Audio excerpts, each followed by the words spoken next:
আমাদের আজকে মেনুটা হচ্ছে দহি মাটন, বাংলায় দই মটন। দই ম্যারিনেট করতে দেওয়া আছে আর আমি মশলাটা কষাচ্ছি। চান টান তো কিছু হয়নি, মশলা কষাচ্ছি, ভাতটা হয়ে গেছে আর এখনই কষে এবার মাটনটা দেবো। জল দিতে হবে, মাংসটা দিয়ে দাও না সব করে। না দিও না দিও না দিও না। তোমাদের জলটা চলে গিয়েছে, এবার আমরা মটনটা দেব। খুবই আস্তে আস্তে আমরা মটনটা এক পিস করে দেবো। এই সেই ঐতিহাসিক মুহূর্ত।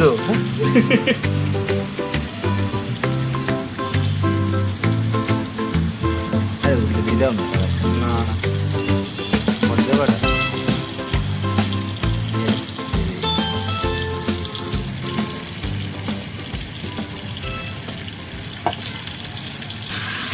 আমাদের মটনটা চলে গেছে, এবার আমরা একটু কষিয়ে নেবো হালকা করে।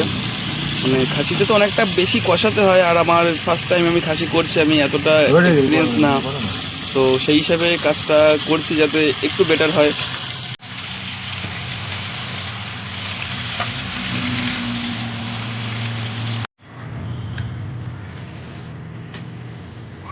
আমাদের পাপাই তার বাইকটা দেখাবে, এবার আমি আমার বাইকটা দেখাচ্ছি। এক কুচি মাংস, দুটো কুচি রসুন, একটু আলু।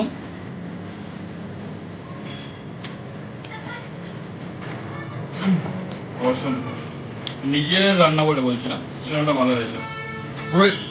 কেমন হয়েছে রান্নাটা? রান্নাটা খুব সুন্দর হয়েছে। মাংসটা যা হয়েছে না, 5 স্টার হোটেলেও খেতে দিতে পারবে না। অ্যাকচুয়ালি সুন্দর হয়েছে না? হ্যাঁ সেটাই। অ্যাকচুয়ালি সুন্দর হয়েছে। আমি যে এত ভালো রান্না করতে পারবো আমি নিজেও জানতাম না। জাস্ট অসাম, জাস্ট অসাম, কোনো কথা হবে না।